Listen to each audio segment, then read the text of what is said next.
Halo sahabat sehat, perkenalkan saya Dr. Agung Zentuwibowo dari Klinik Pratama Cita Sehat. Pada info medis kali ini saya akan membahas lebih banyak seputar alergi susu sapi pada bayi. Alergi susu sapi adalah salah satu jenis dari alergi makanan yang umum terjadi pada bayi. Kejadiannya sekitar 2-8% pada bayi di bawah usia 1 tahun. Alergi ini terjadi ketika sistem kekebalan tubuh bereaksi secara berlebihan terhadap protein yang terdapat di dalam susu sapi dan menganggapnya sebagai zat yang berbahaya. Kondisi ini berbeda dengan intoleransi laktosa yang berkaitan dengan kesulitan mencerna laktosa dan bukan merupakan reaksi alergi ataupun sistem imun. Bagaimana cara kita membedakan antara alergi susu sapi dan intoleransi laktosa pada bayi? Penting sekali kita mengetahui penyebab dari alergi susu sapi. Pada alergi susu sapi, ini adalah reaksi sistem kekebalan tubuh terhadap protein di dalam susu sapi, seperti beta-laktoglobulin. Ketika bayi mengkonsumsi susu, sistem imun menganggap protein tersebut sebagai sebuah ancaman yang bisa memicu reaksi alergi. Sementara pada intoleransi laktosa, ini terjadi akibat ketidakmampuan sistem pencernaan untuk mencerna laktosa, yaitu gula alami yang terdapat di dalam susu. Hal ini disebabkan oleh kurangnya enzim laktase yang diperlukan untuk memecah laktosa menjadi glukosa dan galaktosa. Kemudian, kita perlu mengetahui gejalanya.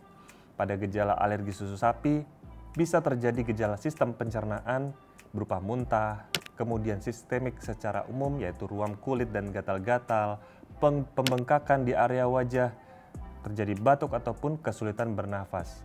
Reaksi ini bisa muncul dalam hitungan menit hingga beberapa jam setelah mengkonsumsi susu yang bisa menyebabkan reaksi alergi.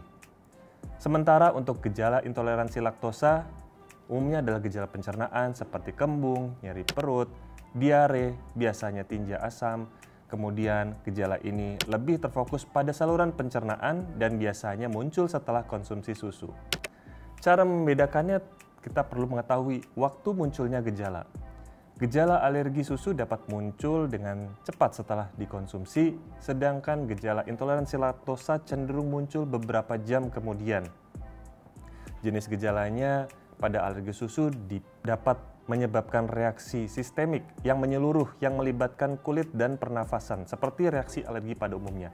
Sedangkan intoleransi laktosa lebih sering menyebabkan pada masalah pencernaan saja, jadi terfokus pada sistem pencernaan. Kemudian jika dilihat riwayat keluarga, ada riwayat alergi makanan di dalam keluarga, kemungkinan bayi tersebut mengalami alergi susu sapi. Jika pada kondisi sebaliknya, intoleransi laktosa lebih umum terjadi pada populasi tertentu, seperti kita, yaitu terutama di kalangan orang-orang Asia. Gejala alergi susu sapi ini bisa bervariasi dan muncul dalam waktu yang berbeda setelah konsumsi dari susu.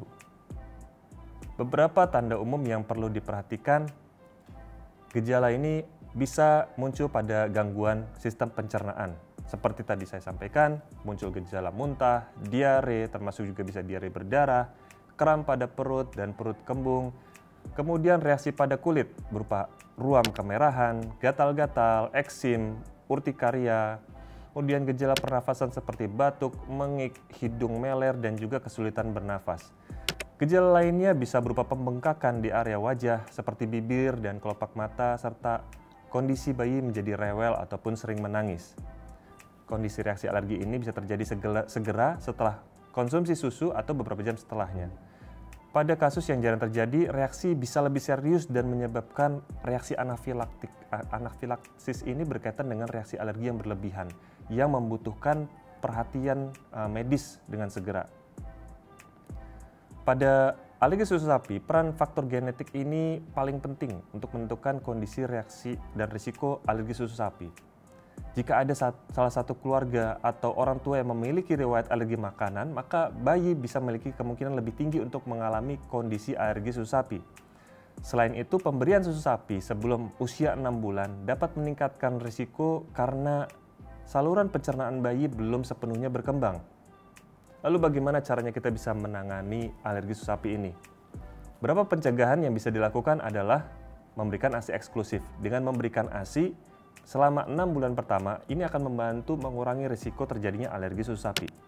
Ibu menyusui juga disarankan untuk menghindari konsumsi produk susu sapi agar tidak mempengaruhi ASI. Susu formula hipoalergenik, jika ASI tidak tersedia ataupun harus diberikan susu tambahan, bisa diberikan jenis susu ini. Pilihan formula hipoalergenik ataupun berbasis kedelai yang aman untuk bayi yang mengalami kondisi alergi susu sapi bisa dikonsultasikan dengan dokter terlebih dahulu. Pada kondisi alergi perlu dihindari pemicunya, segera hentikan pemberian susu sapi dan produk turunannya jika bayi tampak menunjukkan gejala alergi, termasuk makanan seperti keju, yogurt, dan juga mentega. Nah, jika gejala ini berlanjut atau berat badan bayi susah naik akibat reaksi alergi ini, maka penting untuk segera konsultasi ke dokter untuk mendapatkan penegakan diagnosis dan juga penanganan yang tepat. Nah, dengan pemantauan dan penanganan yang tepat, kita harapkan anak bisa tumbuh dengan baik meskipun mengalami alergi susu sapi. Sekian dari saya, semoga bermanfaat, salam hidup sehat, dan sampai jumpa.